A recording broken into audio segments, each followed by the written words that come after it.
हरे कृष्णा, राधे राधे। सभी भक्तों को सादर प्रणाम। आप सभी भक्तों का दिन मंगलमय हो।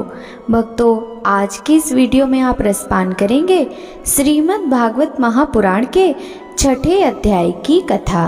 श्रीमद् भागवत महापुराण के आज के इस अध्याय में राजा परीक्षित को श्रृंगी ऋषि का शाप की, परीक्षित का अनशन व्रत और सुखदेव जी का आगमन, ध्यान विधि और भगवान के विराट स्वरूप का वर्णन, भगवान के स्थूल और सूक्ष्म रूपों की धारणा तथा क्रम मुक्ति और सद्दो मुक्ति का वर्णन, साथ ही कामनाओं के अनुसार विभिन्न देवताओं की उपासना तथा भगवत भक्ति के प्रधान का निरूपण की कथा का रसपान करेंगे। तो चलिए भक्तों, वीडियो शुरू करते हैं।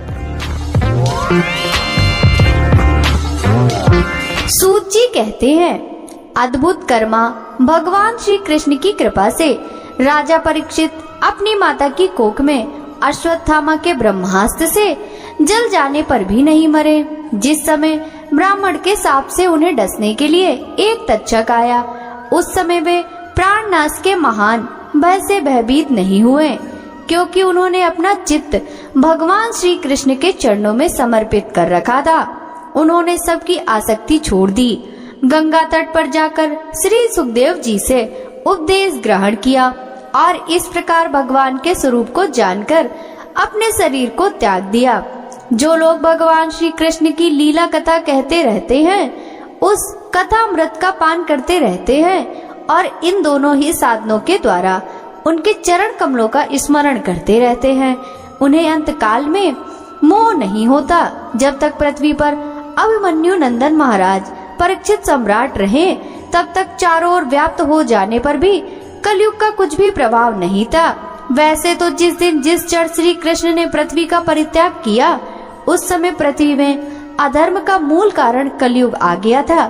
भ्रमर के समान सारग्राही सम्राट परीक्षित कलयुग से कोई द्वेष नहीं रखते थे, क्योंकि इसमें यह एक बहुत बड़ा गुण है कि पुण्य कर्म तो संकल्प मात्र से ही फलीभूत हो जाते हैं, परंतु पाप कर्म का फल शरीर करने पर ही मिलता है, संकल्प मात्र से नहीं। ये भेड़ियों के समान बालकों के प्रति सूरवीर और धीर वीर पुरुषों के लिए बड़ा भीरू है। यह प्रमादी पुरुषों को अपने वश में करने के लिए सदा सावधान रहता है। सौनक आदि ऋषियों, आप लोगों को मैंने भगवान की कथा से युक्त राजा परीक्षित का पवित्र चरित्र सुनाया। आप लोगों ने यही पूछा था कि भगवान श्री कृष्ण कीर्तन करने योग्य बहुत सी लीलाएं करते हैं, इसलिए उनके गुण और लीलाओं से संबंध रखने वाली जितनी भी कथाएं हैं, कल्याणकामी पुरुषों को उन सब का सेवन करना चाहिए। ऋषियों ने कहा, सौम्य स्वभाव सूत जी, आप युग युग जिए, क्योंकि मृत्यु के प्रवाह में पड़े हुए हम लोगों को आप भगवान श्री कृष्ण की अमृतमयी उज्जवल कीर्ति का श्रवण कराते हैं।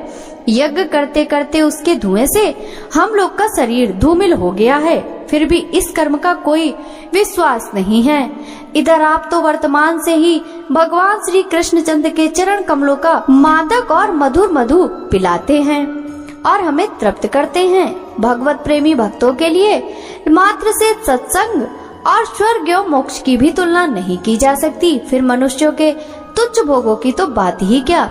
ऐसा कौन रसमर्मर की होगा जो महापुरुषों के एकमात्र जीवन सर्वस्व श्री कृष्ण की लीला कथाओं से तृप्त हो जाए। समस्त प्राकृत गुणों से अतीत भगवान के अचिंत अनंत कल्याण में गुण गुणों का पार तो ब्रह्मा, शंकर आदि बड़े बड़े योगेश्वर भी नहीं पा सके। विद्वान, आप भगवान को ही अपने जीवन का ध्रुव तारा मानते हैं, इसलिए आप सत्पुरुषों के एकमात्र आश्रय भगवान के उदार और विशुद्ध चरित्रों का हम श्रद्धालु श्रोताओं के लिए विस्तार से वर्णन कीजिए।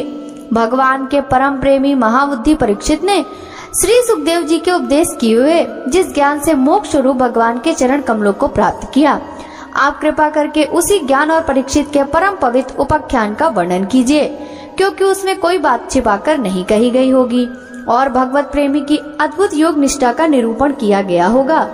उसमें पद पद पर भगवान श्री कृष्ण की लीलाओं का वर्णन हुआ होगा। भगवान के सारे प्यारे भक्तों को वैसा प्रसंग सुनने में बड़ा रस मिलता है।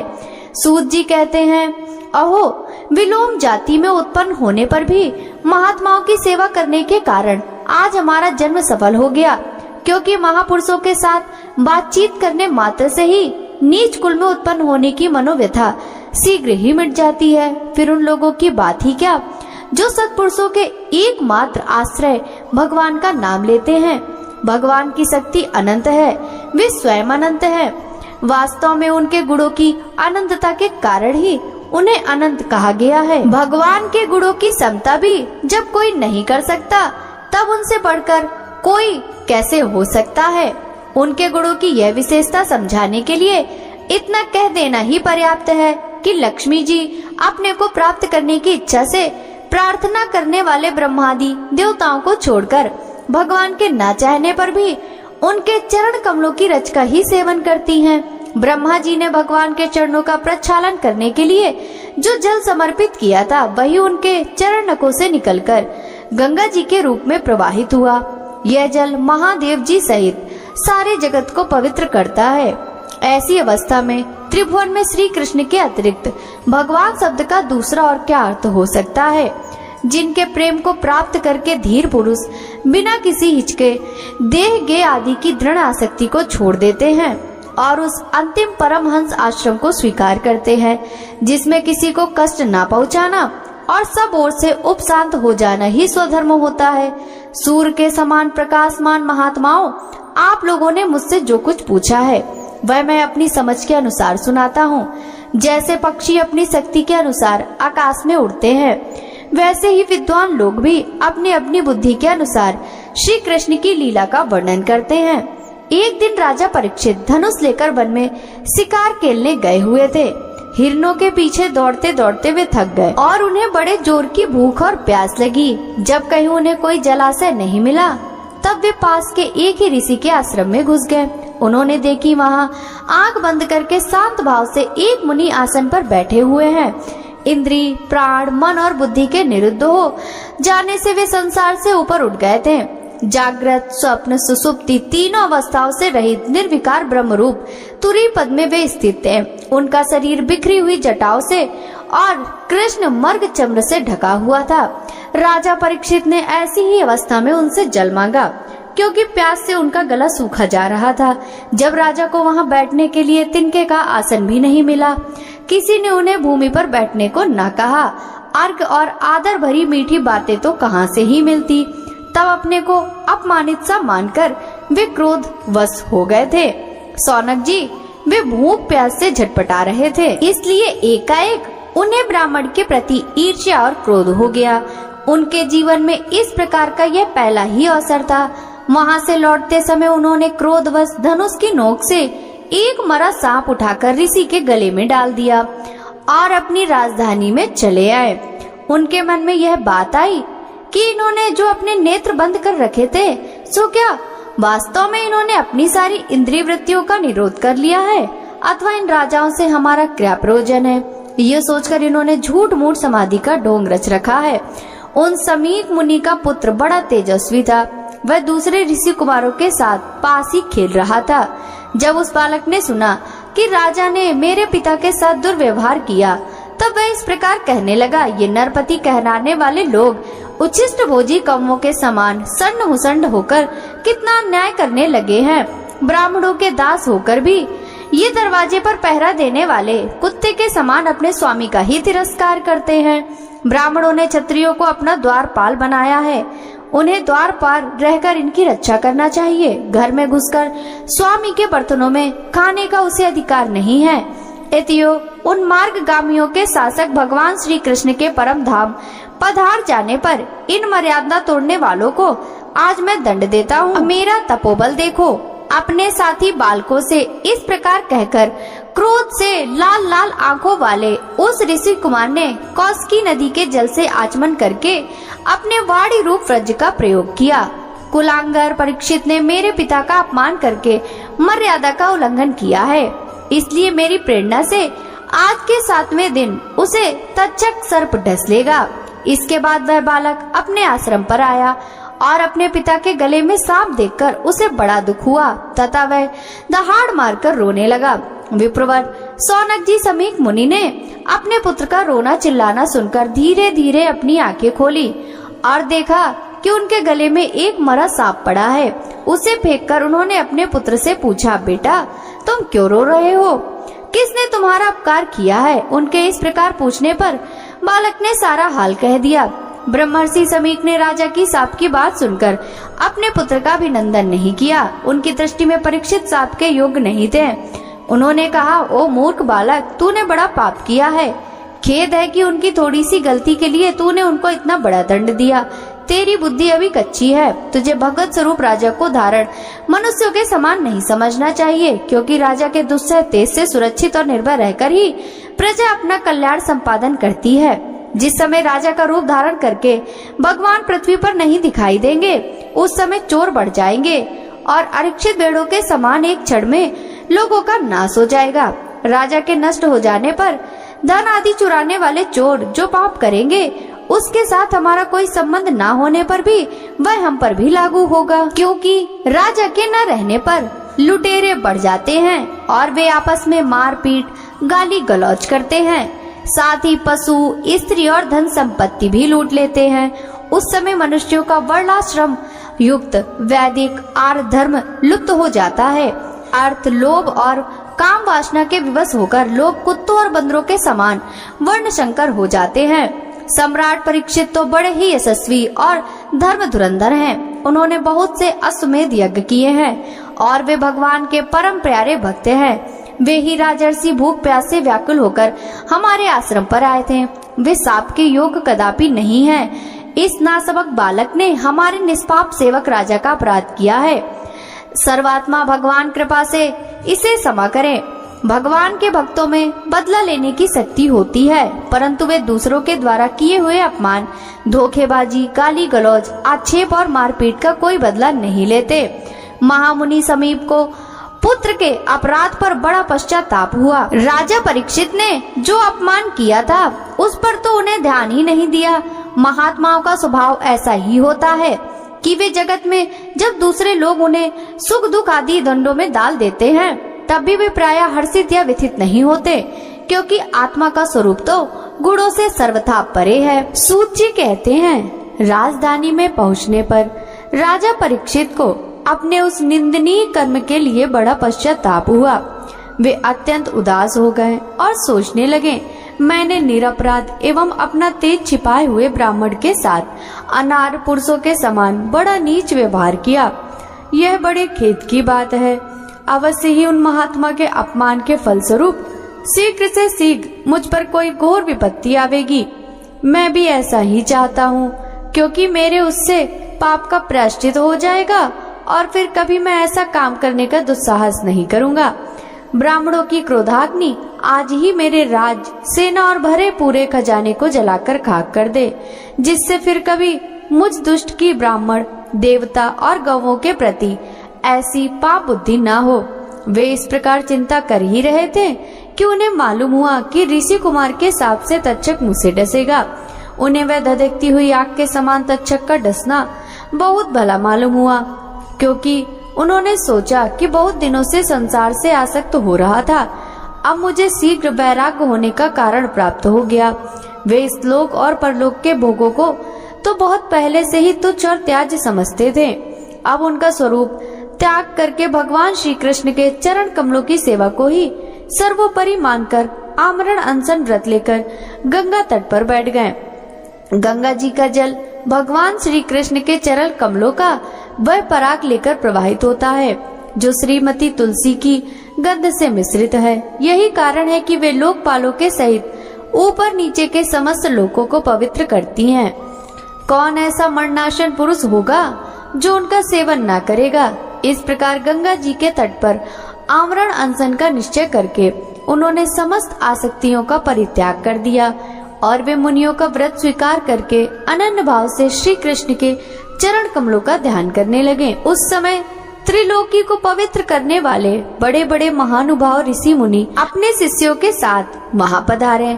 शतजंजन प्राय तीर्थ यात्रा के बहाने स्वयं उन तीर्थ स्थानों को ही पवित्र करते हैं। उस समय वहां पर अत्रि, वशिष्ठ, च्यवन, शरद्वान, अरिष्टनेमि, भृगु, अंगिरा, पराशर, विश्वामित्र, परशुराम, उत्तत, इंद्रप्रमद, इद्मवाह, मेधातिथि, देवल, आष्टिशेण, भारद्वाज, गौतम, पिपलाद, मैत्रेय, और्व, कवश, अगस्त्य, भगवान व्यास, नारद तथा इनके अतिरिक्त और भी कई श्रेष्ठ देवर्षि, महर्षि तथा अरुणादि राजर्षियों का समागमन हुआ।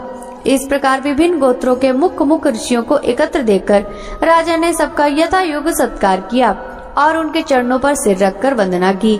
जब सब लोग आराम से अपने अपने आसनों पर बैठ गए, तब महाराज परीक्षित ने उन्हें फिर से प्रणाम किया और उनके सामने खड़े होकर शुद्ध हृदय से अंजलि बांधकर वे कुछ करना चाहते थे उसे सुनाने लगे। राजा परीक्षित ने कहा, अहो, समस्त राजाओं में हम धन्य हैं, धन्यतम हैं, क्योंकि अपने शील स्वभाव के कारण हम आप महापुरुषों के कृपा पात्र बन गए हैं। राजवंश के लोग प्रायः निंदित कर्म करने के कारण ब्राह्मणों के चरण धोवन से दूर पड़ जाते हैं। यह कितने खेद की बात है। मैं भी राजा ही हूँ। निरंतर देह गेह में आसक्त रहने के कारण मैं भी पाप रूप ही हो गया हूँ। इसी से स्वयं भगवान ही ब्राह्मण के शाप से रूप में मुझ पर कृपा करने के लिए पधारे हैं। यह शाप वैराग उत्पन्न करने वाला है, क्योंकि इस प्रकार के शाप से संसारक्त पुरुष भयभीत होकर विरक्त हो जाया करते हैं। ब्राह्मणों, अब मैंने चित्त को भगवान के चरणों में समर्पित कर दिया। आप लोग और माँ गंगा जी शरणागत जानकर मुझ पर अनुग्रह करें। ब्राह्मण कुमार के शाप से प्रेरित कोई दूसरा कपट से तक्षक का रूप धरकर मुझे डस ले अथवा स्वयं तक्षक आकर हमें डस ले, इसकी मुझे तनिक भी परवाह नहीं। आप लोग कृपा करके भगवान की रसमयी लीलाओं का गायन करें।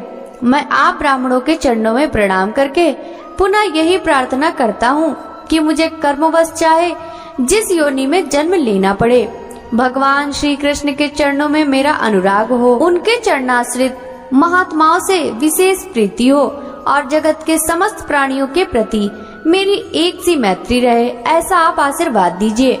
महाराज परीक्षित परम धीर थे। वे ऐसा दृढ़ निश्चय करके गंगा जी के दक्षिण तट पर पूर्वाग्र पुरुषों के आसन पर उत्तर मुख होकर बैठ गए। राजकाज का भार तो उन्हें पहले ही अपने पुत्र जन्मेजय को सौंप दिया था। पृथ्वी के एक छत्र सम्राट परीक्षित जब इस प्रकार आमरण अनशन का निश्चय करके बैठ गए, तब आकाश में स्थित देवता लोग बड़े आनंद से उनकी प्रशंसा करते हुए वहां पृथ्वी पर फूलों की वर्षा करने लगे तथा उनके नगाड़े बार बार बजने लगे। सभी उपस्थित महर्षियों ने परीक्षित के निश्चय की प्रशंसा की और साधु साधु कहकर उनका अनुमोदन किया। ऋषि लोग तो स्वभाव से ही लोगों पर अनुग्रह की वर्षा करते हैं। यही नहीं, उनकी सारी शक्ति लोक पर कृपा करने के लिए होती है। उन लोगों ने भगवान श्री कृष्ण के गुणों से प्रभावित होकर राजा परीक्षित के प्रति उनके अनुरूप वचन कहे। राजर्षि शिरोमणि भगवान श्री कृष्ण के सेवक और अनुयायी आप पांडुवंशियों के लिए यह कोई आश्चर्य की बात नहीं है, क्योंकि आप लोगों ने भगवान की सन्निधि प्राप्त करने की आकांक्षा से उस राज सिंहासन का एक क्षण में ही परित्याग कर दिया, जिसकी सेवा बड़े बड़े राजा अपने मुकुटों से करते थे। हम सब तब तक यही रहेंगे जब तक ये भगवान के परम भक्त परीक्षित अपने नश्वर शरीर को छोड़कर माया दोष एवं शोक से रहित भगवान धाम में नहीं चले जाते। ऋषियों के वचन बड़े ही मधुर, गंभीर, सत्य और समता से युक्त थे। उन्हें सुनकर राजा परीक्षित ने उन योग युक्त मुनियों का अभिनंदन किया और भगवान के मनोहर चरित्र सुनने की इच्छा से ऋषियों से प्रार्थना की। महात्माओं, आप सभी सब ओर से यहाँ पधारे हैं। आप सत्यलोक में रहने वाले मूर्तिमान वेदों के समान हैं।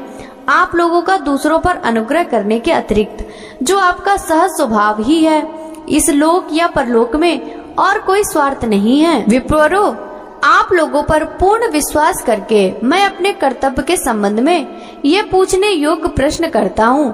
आप सभी विद्वान परस्पर विचार करके बतलाइए कि सबके लिए सब अवस्थाओं में और विशेष करके थोड़े ही समय में मरने वाले पुरुषों के लिए अंतःकरण और शरीर से करने योग्य विशुद्ध कर्म कौन सा है। उसी समय पृथ्वी पर स्वेच्छा से विचरण करते हुए किसी की कोई अपेक्षा न रखने वाले व्यास नंदन भगवान श्री सुखदेव जी महाराज वहां प्रकट हो गए। वे वर्ण अथवा आश्रम के बाह्य चिन्हों से रहित एवं आत्मनिभूति से संतुष्ट थे। बच्चों और स्त्रियों ने उन्हें घेर रखा था। उनका वेश अवधूत का था। 16 वर्ष की अवस्था थी। चरण, हाथ, जंघा, भुजाएं, कंधे, कपोल और अन्य सब अंग अत्यंत सुकुमार थे। नेत्र बड़े बड़े और मनोहर थे। नासिका कुछ ऊंची थी, कान बराबर थे, सुंदर भौहें थी। इनमें मुख बड़ा ही शोभायमान हो रहा था। गला तो मानो सुंदर शंख ही था। हंसली ढकी हुई, छाती चौड़ी और उभरी हुई, नाभि भंवर के समान गहरी तथा उदर बड़ा ही सुंदर त्रिवली से युक्त था। लंबी लंबी भुजाएं थी, मुख पर घुंघराले बाल बिखरे हुए थे। इस दिगंबर वेश में वे श्रेष्ठ देवता के समान तेजस्वी जान पड़ते थे। श्याम रंग था, चित्त को चुराने वाली भरी जवानी थी। वे शरीर की छटा और मधुर मुस्कान से स्त्रियों को सदा ही मनोहर जान पड़ते थे। यद्यपि उन्होंने अपने तेज को छिपा रखा था, फिर भी उनके लक्षण जानने वाले मुनियों ने उन्हें पहचान लिया और वे सबके सब अपने अपने आसन छोड़कर उनके सम्मान के लिए उठ खड़े हुए।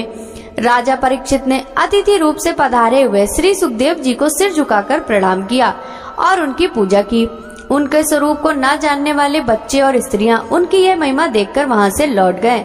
सबके द्वारा सम्मानित होकर श्री सुखदेव जी श्रेष्ठ आसन पर विराजमान हुए। ग्रह, नक्षत्र और तारे से घिरे हुए चंद्रमा के समान ब्रह्मर्षि, देवर्षि और राजर्षियों के समूह से आवृत श्री सुखदेव जी अत्यंत शोभायमान हुए।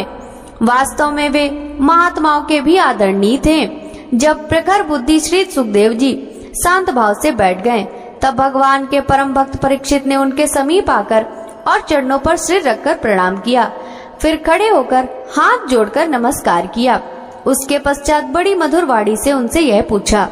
परीक्षित ने कहा, ब्रह्म स्वरूप भगवान, आज हम बड़ भाग्य हुए, क्योंकि अपराधी क्षत्रिय होने पर भी हमें संत समागम का अधिकारी समझा गया। आज कृपा पूर्वक अतिथि रूप से पधारकर आपने हमें तीर्थ के तुल्य पवित्र बना दिया। आप जैसे महात्माओं के स्मरण मात्र से ही गृहस्थियों के घर तत्काल पवित्र हो जाते हैं। फिर दर्शन, स्पर्श, पाद प्रक्षालन और आस्का दानिधि का सुअवसर मिलने पर तो क्या ही कहना। महायोगिन जैसे भगवान विष्णु के सामने दैत्य लोग नहीं ठहरते, वैसे ही आपकी सन्निधि में बड़े बड़े पाप भी तुरंत नष्ट हो जाते हैं। अवश्य ही पांडवों के सुहृद भगवान श्री कृष्ण मुझ पर अत्यंत प्रसन्न हैं। उन्होंने अपने फुफेरे भाइयों की प्रसन्नता के लिए उन्हीं के कुल में उत्पन्न हुए मेरे साथ ही अपनेपन का व्यवहार किया है। भगवान श्री कृष्ण की कृपा न होती तो आप सरीखे एकांत वनवासी अव्यक्ति गति परम सिद्ध पुरुष एवं स्वयं पधारकर इस मृत्यु के समय हम जैसे प्राकृत मनुष्यों को दर्शन क्यों देते। आप योगियों के परम गुरु हैं, इसलिए मैं आपसे परम सिद्धि के स्वरूप साधन के संबंध में प्रश्न कर रहा हूँ। जो सर्वथा मरणाशन है उसको क्या करना चाहिए? भगवान साथ ही यह भी बतलाइए कि मनुष्य मात्र को क्या करना चाहिए। वे किसका श्रवण, किसका जप, किसका स्मरण और किसका भजन करें तथा किसका त्याग करें। भगवत स्वरूप मुनिवर, आपका दर्शन अत्यंत दुर्लभ है, क्योंकि जितनी देर एक गाय दुही जाती है गृहस्थों के घर पर उतनी भी देर आप नहीं ठहरते। सूत जी कहते हैं, जब राजा ने बड़ी ही मधुर वाणी में इस प्रकार संभाषण एवं प्रश्न किए, तब समस्त धर्मों के मर्मज्ञ व्यास नंदन भगवान श्री सुखदेव जी उनका उत्तर देने लगे। श्री सुखदेव जी ने कहा, परीक्षित, तुम्हारा लोकहित के लिए किया हुआ यह प्रश्न बहुत ही उत्तम है। मनुष्यों के लिए जितनी भी बातें सुनने, स्मरण करने या कीर्तन करने की हैं, उन सब में यह श्रेष्ठ है। आत्मज्ञानी महापुरुष ऐसे प्रश्न का बड़ा आदर करते हैं। राजेंद्र, जो गृहस्थ के घर काम के धंधों में उलझे रहते हैं, अपने स्वरूप को नहीं जानते, उनके लिए हजारों बातें कहने सुनने एवं सोचने करने की रहती हैं। उनकी सारी उम्र यूं ही बीत जाती है। उनकी रात नींद या स्त्री प्रसंग से कटती है और दिन धन की हाय हाय या कुटुंबियों के भरण पोषण में समाप्त हो जाता है। संसार में जिन्हें अपना अत्यंत घनिष्ठ संबंधी कहा जाता है, वे शरीर, पुत्र, स्त्री आदि कुछ नहीं है, असत है। परंतु जीव उनके मोह में ऐसा पागल हो जाता है कि दिन रात को मृत्यु का ग्रास होते हुए देखकर भी चेतता नहीं। इसलिए परीक्षित, जो अभय पद को प्राप्त करना चाहता है, वे तो सर्वात्मा सर्वशक्तिमान भगवान श्री कृष्ण की लीलाओं का श्रवण, कीर्तन और स्मरण करना चाहिए। मनुष्य जन्म का यही इतना ही लाभ है कि चाहे जैसे हो, ज्ञान से, भक्ति से अथवा अपने धर्म की निष्ठा से जीवन को ऐसा बना लिया जाए कि मृत्यु के समय भगवान की स्मृति अवश्य बनी रहे। परीक्षित, जो निर्गुण स्वरूप में स्थित है एवं विधि निषेध की मर्यादाओं को लांघ चुके हैं, वे बड़े बड़े ऋषि मुनि भी प्राय भगवान के अनंत कल्याण में गुण गुणों के वर्णन में रमे रहते हैं। द्वापर के अंत में इस भगवत रूप अथवा वेद तुल्य श्रीमद् भागवत नाम के महापुराण अपने पिता श्री कृष्ण द्वैपायन से मैंने अध्ययन किया था।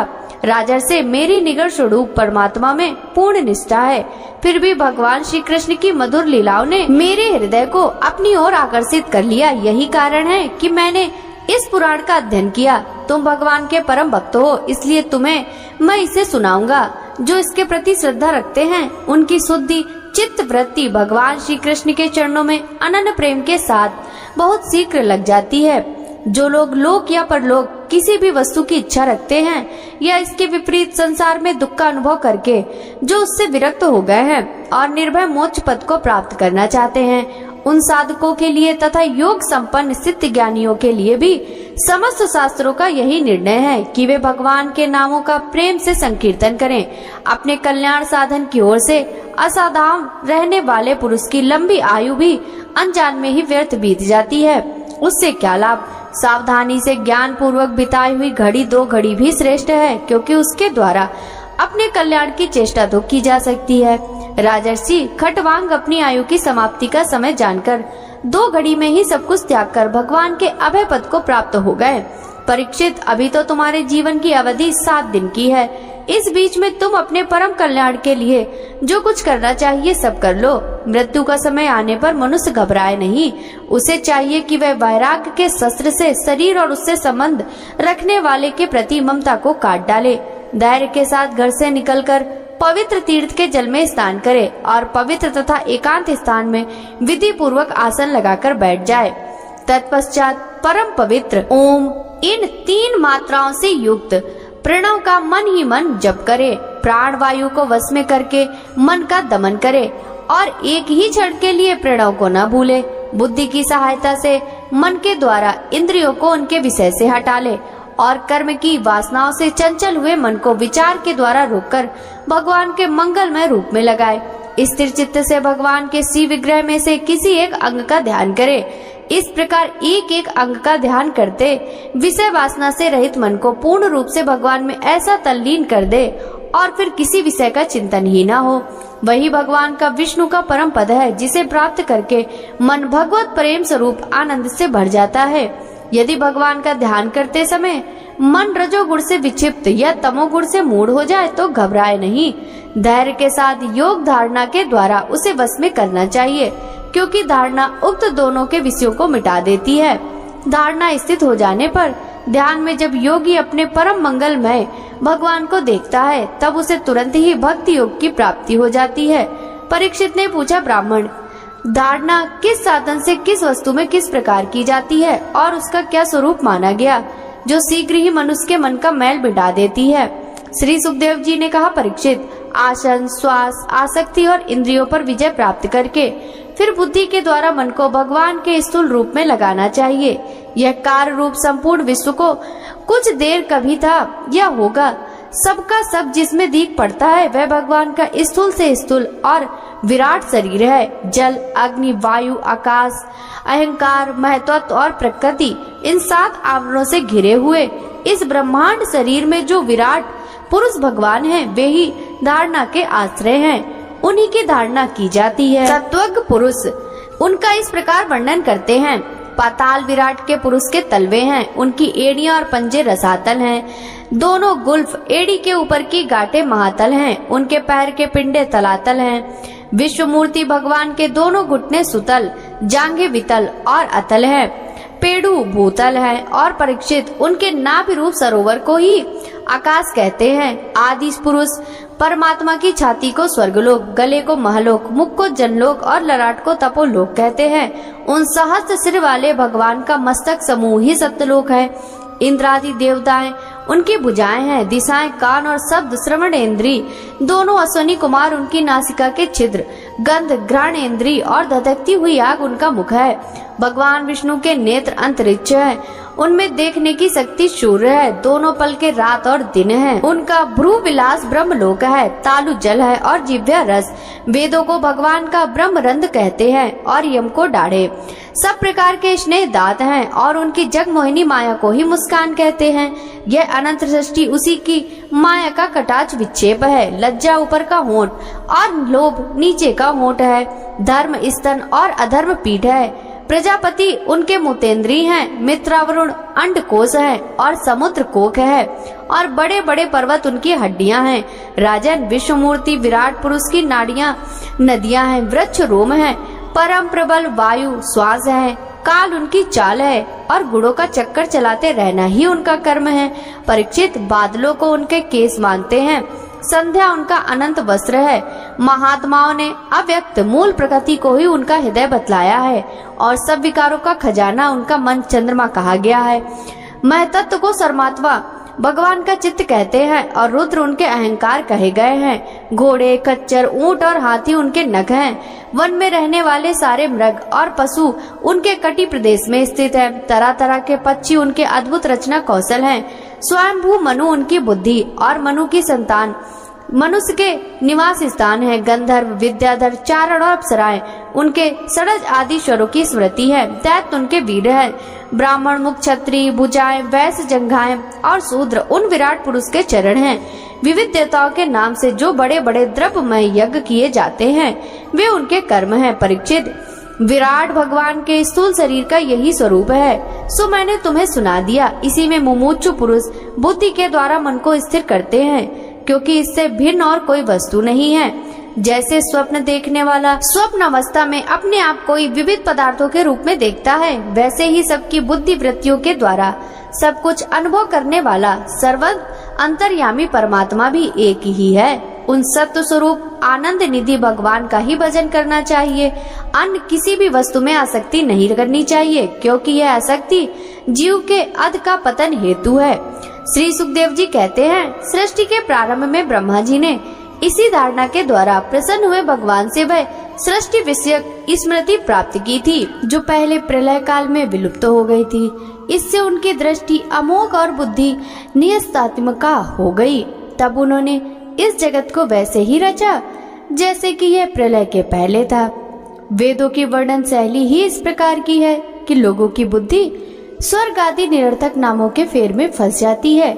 जीव वहाँ सुख की वासना से स्वप्न सा देखता हुआ भटकने लगता है, किंतु उन मायामय लोकों में कहीं भी उसे सच्चे सुख की प्राप्ति नहीं होती।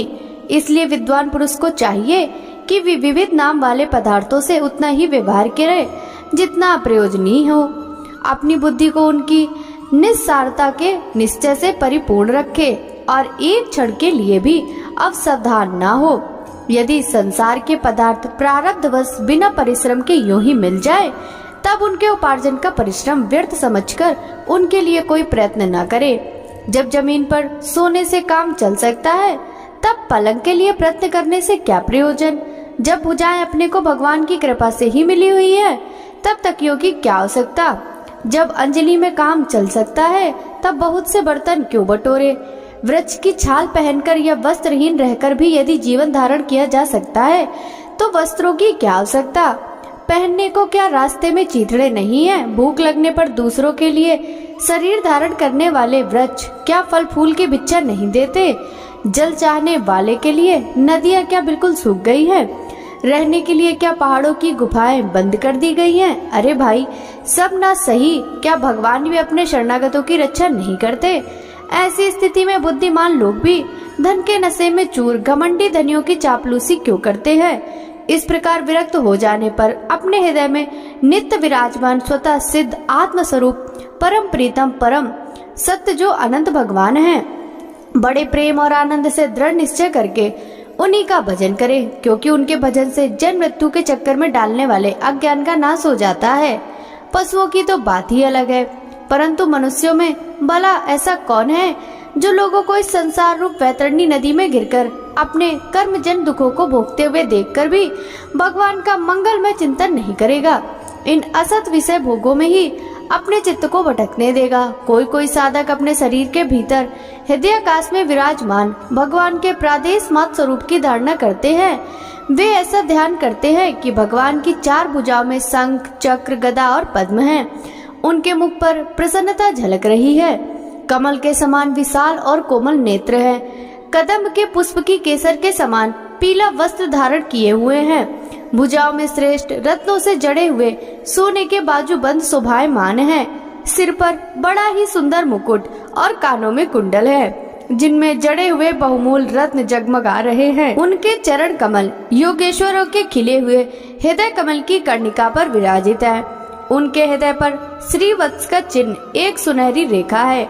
गले में कौस्तुभ मणि लटक रही है। वच्चा स्थल कभी न कुमलाने वाली वनमाला से घिरा हुआ है। वे कमर में करधनी, अंगुलियों में बहुमूल अंगूठी, चरणों में नुपुर और हाथों में कंगन आदि आभूषण धारण किए हुए। उनके बालों की लटी बहुत चिकनी, निर्मल, घुंघराली और नीली है।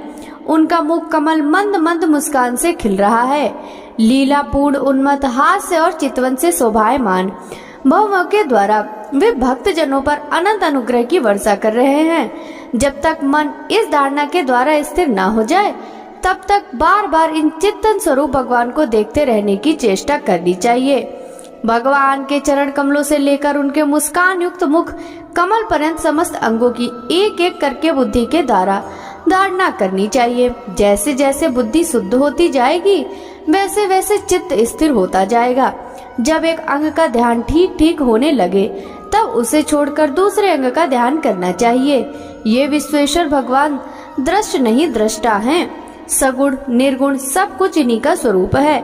जब तक इनमें अनन्य प्रेम में भक्ति योग न हो जाए तब तक साधक को नित्य नैमित्तिक कर्मों के बाद एकाग्रता से भगवान के उपर्युक्त स्थूल रूप का ही चिंतन करना चाहिए। परीक्षित, जब योगी पुरुष इस मनुष्य लोक को छोड़ना चाहे तब देश और काल में मन को ना लगाए। सुख पूर्वक स्थिर आसन से बैठकर प्राणों को जीतकर मन से इंद्रियों का संयम करे। तदंतर अपनी निर्मल बुद्धि से मन को नियमित करके मन के साथ बुद्धि को क्षेत्रज्ञ में और क्षेत्रज्ञ को अंतरात्मा में लीन कर दे। फिर अंतरात्मा को परमात्मा में लीन करके धीर पुरुष उस परम शांति में अवस्था में स्थित हो जाए। फिर उसके लिए कोई कर्तव्य शेष नहीं रहता। इस अवस्था में सत्व गुण भी नहीं है। फिर रजोगुण और तमोगुण की तो बात ही क्या। अहंकार, महत्व और प्रकृति भी वहाँ अस्तित्व नहीं है। उस स्थिति में जब देवताओं के नियामक काल की भी दाल नहीं गलती तब देवता और उनके अधीन रहने वाले प्राणी तो रह ही कैसे सकते हैं। योगी लोग यह नहीं इस प्रकार परमात्मा से भिन्न पदार्थों का त्याग करना चाहते हैं और शरीर तथा उसके संबंधी पदार्थों में आत्मबुद्धि का त्याग करके हृदय के द्वारा पद पद पर भगवान के जिस परम पूज्य स्वरूप का आलिंगन करते हुए अनन्य प्रेम से परिपूर्ण रहते हैं वही भगवान विष्णु का परम पद है। इस विषय में समस्त शास्त्रों की सम्मति है। ज्ञान दृष्टि के बल से जिसके चित्त की वासना नष्ट हो गई है उस ब्रह्मनिष्ठ योगी को इस प्रकार अपने शरीर का त्याग करना चाहिए। पहले एड़ी से अपनी गुदा को दबाकर स्थिर हो जाए और तब बिना घबराहट के प्राण वायु को शस्त्र चक्र भेदन की रीति से ऊपर ले जाए। मनस्वी योगी को चाहिए कि नाभि चक्र मणिपूरक में स्थित वायु को हृदय चक्र अनाहत में वहां से उदान वायु के द्वारा वक्षा स्थल के ऊपर विशुद्ध चक्र में, फिर उस वायु को धीरे धीरे तालु मूल में चढ़ा दे। तदंतर तो आंख दो, कान दो, नास छिद्र और मुख इन सातों छिद्रों को रोककर उस तालु मूल में स्थित वायु को भवों के बीच आज्ञा चक्र में ले जाए। यदि किसी लोक में जाने की इच्छा न हो तो आधी घड़ी तक उस वायु को वहीं रोककर स्थिर लक्ष्य के साथ उसे सहस्त्रसार में ले जाकर परमात्मा में स्थित हो जाए। इसके बाद ब्रह्मरद्ध का भेदन करके शरीर इंद्रियादि को छोड़ दे। परीक्षित, यदि योगी की इच्छा हो कि मैं ब्रह्मलोक में जाऊं, आठों सिद्धियां प्राप्त करके आकाशचारी सिद्धों के साथ विहार करूं अथवा त्रिगुणमय ब्रह्मांड के किसी भी प्रदेश में विचरण करूं, तो उसे मन और इंद्रियों के साथ ही लेकर शरीर से निकलना चाहिए। योगियों का शरीर वायु की भांति सूक्ष्म होता है। उपासना, तपस्या, योग और ज्ञान का सेवन करने वाले यौगिकों को त्रिलोकी के बाहर और भीतर सर्वत्र स्वच्छंद रूप से विचरण करने का अधिकार होता है। केवल कर्मों के द्वारा इस प्रकार बेरोक टोक विचरना नहीं हो सकता। परीक्षित, योगी ज्योतिर्मय मार्ग सुषुम्ना के द्वारा जब ब्रह्मलोक के लिए प्रस्थान करता है तब पहले वह आकाश मार्ग से अग्निलोक में जाता है। वहाँ उसके बचे कुचे मल भी जल जाते हैं। इसके बाद वह वहाँ से ऊपर भगवान श्री हरि के शिशुमार नामक ज्योतिर्मय चक्र पर पहुँचता है। भगवान विष्णु का यह शिशुमार चक्र विश्व ब्रह्मांड के भ्रमण का केंद्र है। उसका अतिक्रमण करके अत्यंत सूक्ष्म एवं निर्मल शरीर से वह अकेला ही महालोक में जाता है। वह लोक ब्रह्मवेत्ताओं के द्वारा भी वंदित है और उसमें कल्प पर्यंत जीवित रहने वाले देवता विहार करते हैं। फिर जब प्रलय का समय आता है तब नीचे के लोगों को शेष के मुख से निकली हुई आग के द्वारा भस्म होते देख वह ब्रह्मलोक में चला जाता है। जिस ब्रह्मलोक में बड़े बड़े सिद्धेश्वर विमानों पर निवास करते हैं, उस ब्रह्मलोक की आयु ब्रह्मा की आयु के समान ही 2 परार्ध की है। वहाँ न शोक है, न दुख है, न बुढ़ापा है, न मृत्यु। फिर वहाँ किसी प्रकार का उद्वेग या भय तो हो ही कैसे सकता है। वहाँ यदि दुख है तो केवल एक बात का, वह यही कि इस परम पद को न जानने वाले लोगों के जन्म मृत्यु में अत्यंत घोर संकटों को देखकर दयावश वहाँ के लोगों के मन में बड़ी व्यथा होती है। सत्यलोक में पहुँचने के पश्चात वह योगी निर्भय होकर अपने सूक्ष्म शरीर को पृथ्वी से मिला देता है और फिर उतावली न करते हुए 7 आवरणों का भेदन करता है। पृथ्वी रूप से जल को और जल रूप से अग्निमय आवरणों को प्राप्त होकर वह ज्योतिर्रूप में वायु रूप आवरणों में आ जाता है और वहां से समय पर ब्रह्म की अनंतता का बोध कराने वाले आकाश रूप आवरण को प्राप्त करता है। इस प्रकार स्थूल आवरणों को पार करते समय उसकी इंद्रियां भी अपने सूक्ष्म अधिष्ठान में लीन हो जाती हैं। घ्राणेन्द्रियों गंधत मात्रा में रसना, रसनत मात्रा में नेत्र, रूपंत मात्रा में त्वचा, स्पर्श मात्रा में स्रोत, शब्दस मात्रा में और कर्मेंद्रियां अपनी अपनी क्रिया शक्ति में मिलकर अपने अपने सूक्ष्म स्वरूप को प्राप्त करती हैं। इस प्रकार योगी पंचभूतों के स्थूल सूक्ष्म आवरणों को पार करके अहंकार में प्रवेश करता है। वहाँ सूक्ष्म भूतों को तामस अहंकार में, इंद्रियों को राजस अहंकार में तथा मन और इंद्रियों के अधिष्ठाता देवताओं को सात्विक अहंकार में लीन कर देता है। इसके बाद अहंकार के सहित लय रूप गति के द्वारा महत्व में प्रवेश करके अंत में समस्त गुणों के लय स्थान प्रकृति रूप आवरण में जा मिलता है। परीक्षित, महाप्रलय के समय प्रकृति रूप आवरण का भी लय हो जाने पर वह योगी स्वयं आनंद स्वरूप होकर अपने उस निवारण रूप से आनंद स्वरूप शांत परमात्मा को प्राप्त हो जाता है, जिसे इस भगवानमय गति की प्राप्ति हो जाती है। उसे फिर इस संसार में नहीं आना पड़ता। परीक्षित, तुमने जो पूछा था उसके उत्तर में मैंने वेदोक्त विधिविदित सनातन मार्ग, सद्यो मुक्ति और क्रम मुक्ति का तुमसे वर्णन किया। पहले ब्रह्मा जी ने भगवान वासुदेव की आराधना करके उनसे जब प्रश्न किया था, तब उन्होंने उत्तर में इन्हीं दोनों मार्ग की बात ब्रह्मा जी से कही थी। संसार चक्र में पड़े हुए मनुष्य के लिए जिस साधन के द्वारा उसे भगवान श्री कृष्ण की अनन्य प्रेममय भक्ति प्राप्त हो जाए, उसके अतिरिक्त और कोई भी कल्याणकारी मार्ग नहीं है। भगवान ब्रह्मा ने एकाग्र चित्त से सारे वेदों का 3 बार अनुशीलन करके अपनी बुद्धि से यही निश्चय किया कि जिससे सर्वात्मा भगवान श्री कृष्ण के प्रति अनन्य प्रेम प्राप्त हो, वही सर्वश्रेष्ठ धर्म है। समस्त चर अचर प्राणियों में उनके आत्म रूप से भगवान श्री कृष्ण ही लक्षित होते हैं, क्योंकि ये बुद्धि आदि दृश्य पदार्थ उनका अनुमान कराने वाले लक्षण हैं। वे इन सबके साक्षी एकमात्र दृष्टा हैं। परीक्षित, इसलिए मनुष्यों को चाहिए कि सब समय और सभी स्थितियों में अपनी संपूर्ण शक्ति से भगवान श्री हरि का श्रवण, कीर्तन और स्मरण करें। राजन, संत पुरुष आत्मस्वरूप भगवान की कथा का मधुर अमृत बांटते ही रहते हैं। जो अपने कान के दोनों में भर भर कर उनका पान करते हैं, उनके हृदय में विषयों का विषैला प्रभाव जाता रहता है, वह शुद्ध हो जाता है और वे भगवान श्री कृष्ण के चरण कमलों की सन्निधि प्राप्त कर लेते हैं। श्री सुखदेव जी ने कहा, परीक्षित, तुमने मुझसे जो पूछा था कि मरते समय बुद्धिमान मनुष्य को क्या करना चाहिए, उसका उत्तर मैंने तुम्हें दे दिया। जो ब्रह्म तेज का इच्छुक हो वह बृहस्पति की, जिसे इंद्रियों की विशेष शक्ति की कामना हो वह इंद्र की, और जिसे संतान की लालसा हो वह प्रजापतियों की उपासना करे। जिसे लक्ष्मी चाहिए वह माया देवी की, जिसे तेज चाहिए वह अग्नि की, जिसे धन चाहिए वह वसुओं की, और जिस प्रभावशाली पुरुष को वीरता की चाह हो उसे रुद्रों की उपासना करनी चाहिए। जिसे बहुत अन्न प्राप्त करने की इच्छा हो वह अदिति का, जिसे स्वर्ग की कामना हो वह अदिति के पुत्र देवताओं का, जिसे राज्य की अभिलाषा हो वह विश्व देवों का, और जो प्रजा को अपने अनुकूल बनाने की इच्छा रखता हो उसे 7 देवताओं का आराधना करनी चाहिए। आयु की इच्छा से अश्विनी कुमारों का, पुष्टि की इच्छा से पृथ्वी का, और प्रतिष्ठा की चाह हो तो लोक माता पृथ्वी और आकाश का सेवन करना चाहिए। सौंदर्य की चाह से गंधर्वों की पत्नियों की प्राप्ति के लिए, उर्वरसु अप्सरा की और सबका स्वामी बनने के लिए ब्रह्मा की आराधना करनी चाहिए। जिसे यश की इच्छा हो वह यज्ञ पुरुष की, और जिसे खजाने की लालसा हो वह वरुण की, विद्या प्राप्त करने की आकांक्षा हो तो भगवान शंकर की, और पति पत्नी में परस्पर प्रेम बनाए रखने के लिए पार्वती जी की उपासना करनी चाहिए। धर्म उपार्जन करने के लिए विष्णु भगवान की, वंश परंपरा की रक्षा के लिए पितरों की, बाधाओं से बचने के लिए यक्षों की, और बलवान होने के लिए मरुदगणों की आराधना करनी चाहिए।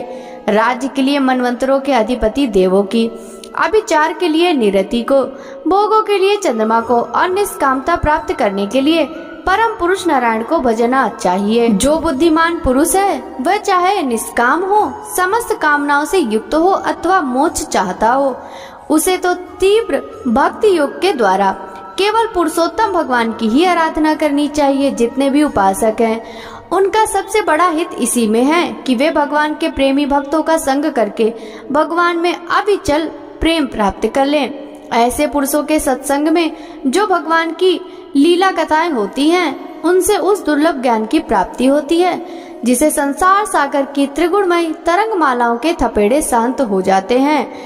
हृदय शुद्ध होकर आनंद का अनुभव होने लगता है। इंद्रियों के विषयों में आसक्ति नहीं रहती। कैवल्य मोक्ष का शरण सम्मत मार्ग भक्ति योग प्राप्त हो जाता है। भगवान की ऐसी रसमयी कथाओं का चस्का लग जाने पर भला कौन ऐसा है जो उनसे प्रेम न करे। सौनक जी ने कहा, सूत जी, राजा परीक्षित ने सुखदेव जी की यह बात सुनकर उनसे और क्या पूछा। वे तो सर्वज्ञ होने के साथ ही साथ मधुर वर्णन करने में भी बड़े निपुण थे। सूत जी, आप तो सब कुछ जानते हैं, हम लोग उनकी बातचीत बड़े प्रेम से सुनना चाहते हैं। आप कृपा करके अवश्य सुनाइए, क्योंकि संतों की सभा में ऐसी ही बातें होती हैं जिनका पर्यवसान भगवान की रसमयी लीला कथाओं में ही होता है। पांडुनंदन महारथी राजा परीक्षित बड़े भगवत भक्त थे। बाल्यावस्था में खिलौना से खेलते समय भी वे श्री कृष्ण लीला का ही रस लेते थे। भगवान में श्री सुखदेव जी भी जन्म से ही भगवत परायण हैं। ऐसे संतों के सत्संग में भगवान के मंगलमय गुणों की दिव्य चर्चा अवश्य ही हुई होगी, जिसका समय भगवान श्री कृष्ण के गुणों के गान अथवा श्रवण में व्यतीत हो रहा है, उसके अतिरिक्त सभी मनुष्यों की आयु व्यर्थ जा रही है। ये भगवान सूर्य प्रतिदिन अपने उदय और अस्त से ही उनकी आयु छीनते जा रहे हैं। क्या वृक्ष नहीं जीते? क्या लुहार की धोखली सांस नहीं लेती? गांव के अन्य पालतू पशु क्या मनुष्य पशु की तरह खाते पीते या मथुन नहीं करते? जिसके कान में भगवान श्री कृष्ण की लीला कथा कभी नहीं पड़ी, वह नर पशु, कुत्ते, ग्राम, सूकर, ऊंट और गधे से भी गया बीता है। सूत जी, जो मनुष्य भगवान श्री कृष्ण की कथा कभी नहीं सुनता, उसके कान बिल के समान हैं। जो जीव भगवान की लीलाओं का गायन नहीं करती, वह मेढक की जीभ के समान टर टर करने वाली है। उसका तो न रहना ही अच्छा। जो सिर कभी भगवान श्री कृष्ण के चरणों में नहीं झुकता, वह रेशमी वस्त्र से सुसज्जित और मुकुट से युक्त होने पर भी बोझ मात्र ही है। जो हाथ भगवान की सेवा पूजा नहीं करते, वे सोने के कंगन से भूषित होने पर भी मुर्दे के हाथ हैं। जो आंखें भगवान की याद दिलाने वाली मूर्ति, तीर्थ, नदी आदि का दर्शन नहीं करती, वे मोरों की पांख में बने हुए आंखों के चिन्ह के समान निरर्थक हैं। मनुष्यों के वे पैर चलने की शक्ति रखने पर भी न चलने वाले पेड़ों जैसे ही हैं। जो भगवान की लीला स्थलियों की यात्रा नहीं करते, जिस मनुष्य ने भगवत प्रेमी संतों के चरणों की धूल कभी सिर पर नहीं चढ़ाई, वह जीता हुआ भी मुर्दा है। जिस मनुष्य ने भगवान के चरणों पर चढ़ी हुई तुलसी की सुगंध लेकर उसकी सराहना नहीं की, वह श्वास लेता हुआ भी श्वास रहित शव है। सूत जी, वह हृदय नहीं, लोहा है, जो भगवान के मंगलमय नामों का श्रवण कीर्तन करने पर भी पिघलकर उन्हीं की ओर बह नहीं जाता। जिस समय हृदय पिघल जाता है, उस समय नेत्रों में आंसू छलकने लगते हैं और शरीर का रोम रोम खिल उठता है। प्रिय सूत जी, आपकी वाणी हमारे हृदय को मधुरता से भर देती है। इसलिए भगवान के परम भक्त आत्मविद्या विशारद श्री सुखदेव जी ने परीक्षित के सुंदर प्रश्न करने पर जो कुछ कहा वह संवाद आप कृपा करके हम लोगों को सुनाइए। भक्तों, आगे की कथा का वृतांत हम कल के अध्याय में श्रवण करेंगे। श्रीमद् भागवत महापुराण के द्वितीय स्कंद के अंतर्गत की यह कथा यदि आपको अच्छी लगी हो तो इस वीडियो को लाइक कर ज्यादा से ज्यादा भक्तों के साथ शेयर कीजिएगा। साथ ही वीडियो के कमेंट बॉक्स में जय श्री कृष्णा राधे राधे जरूर लिखिएगा, जिससे भगवान श्री कृष्ण की कृपा दृष्टि सदा सर्वदा आप सभी पर इसी प्रकार बनी रहे। आपसे मिलते हैं श्रीमद् भागवत महापुराण के कल के द्वितीय स्कंद के अंतर्गत आगे की कथाओं के साथ। तब तक सभी भक्तों को हरे कृष्णा राधे राधे।